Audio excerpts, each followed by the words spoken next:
وَيَوْمَ تَشَقَّقُ السَّمَاءُ بِالْغَمَامِ وَنُزِّلَ الْمَلَائِكَةُ تَنزِيلًا، جس دن آسمان بادل سے پھٹ جائے گا. وَنُزِّلَ الْمَلَائِكَةُ تَنزِيلًا، اور فرشتے بکثرت، کسی جگہ پہ قطار در قطار لکھا ہوا ہے، فرشتے بکثرت اتارے جائیں گے. الْمُلْكُ يَوْمَئِذٍ الْحَقُّ لِلرَّحْمَنِ، اس دن صرف اللہ کی بادشاہت ہوگی. بادشاہت تو ابھی بھی اللہ کی ہے، لیکن ابھی اللہ تعالیٰ نے ٹیسٹ کے لیے چھوڑا ہوا ہے بہت سارے بادشاہوں کو، بہت سارے حکمرانوں کو، منسٹرز، کمپنی اونرز، مالک، فلاں فلاں فلاں، ان کے انڈر کچھ نہ کچھ اپنی ڈومین میں، اپنی ڈومینین میں، اپنے جو ایریا ہے اس میں ان کے پاس پاور ہے، ان کے انڈر ہے لوگ، ان کے حکم کے مطابق چلتے ہیں. تو اللہ تعالیٰ فرما رہے ہیں کہ اس دن حقیقی حکومت رحمان ہی کی ہوگی.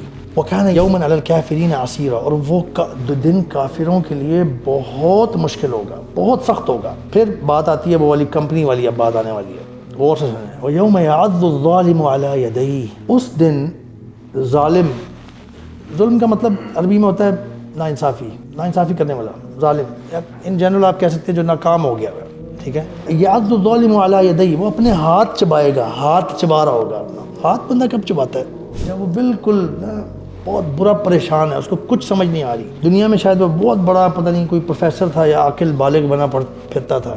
اللہ نے بتا دی یہ حقیقت، حقیقی خبر ہے فیوچر کی. اس دن ظالم اپنے ہاتھ چبا رہا ہوگا اور کہے گا، یقول یا لیتنی اتخذت مع الرسول سبیلا، ہائے میری شامت. وہ کہے گا ہائے کاش، ہائے کاش میں بھی رسول کے ساتھ راہ پہ چلتا. اس وقت کہے گا، ریگریٹ کر رہا ہوگا.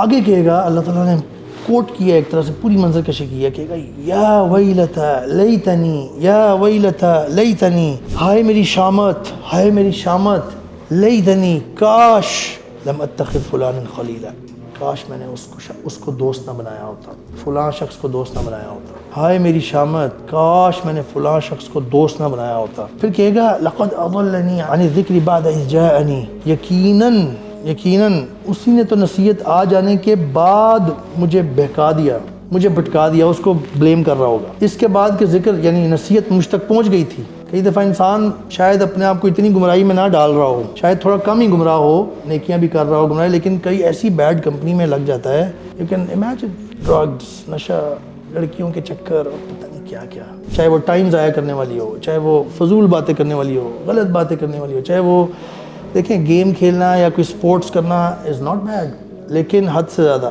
باقی چیزیں کمپرومائز ہو رہی ہوں کرنا، اٹس ٹوٹلی بیڈ. نہ صرف اس دنیا کے لیے بلکہ آخرت کے لیے بھی. ایک مسلمان وقت ضائع نہیں کر سکتا، مسلمان کے لیے اتنا کچھ کرنے کے لیے ہے.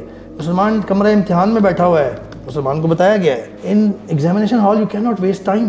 اللہ ہمیں ایسی توفیق عطا فرمائے کہ ہم یہ ریئلائز کرتے رہیں، کچھ نہ کچھ کام کا فائدے کا کرتے رہنا چاہیے، چاہے وہ ریلیکسڈ مینر میں ہو. ٹھیک ہے، انٹرٹینمنٹ میں بھی آپ اللہ کا ذکر کر سکتے ہیں، اللہ کو خوش کر سکتے ہیں. اچھے لوگوں کے ساتھ کسی سیر پہ جائیں اور اللہ کا ذکر کریں اور کوئی اچھی بات کریں، اللہ کی تعریف کریں. آگے آیت پوری ہو رہی ہے، وَكَانَ الشَّيْطَانُ لِلْإِنسَانِ خَذُولًا، اور شیطان تو انسان کو ویسے ہی چھوڑ کے بھاگ جانے والا ہے، رسوا کرنے والا ہی ہے. شیطان نے بھی اس میں اپنا بڑا رول پلے کیا ہوتا ہے پھسلانے میں نا. اللہ تعالیٰ ساتھ ہی بتا رہے ہیں کہ نہ تم شیطان پہ ڈال سکتے ہو اس دن کوئی چیز، شیطان تو ویسے ہی انسان کو رسوا کر کے جانے والا ہے.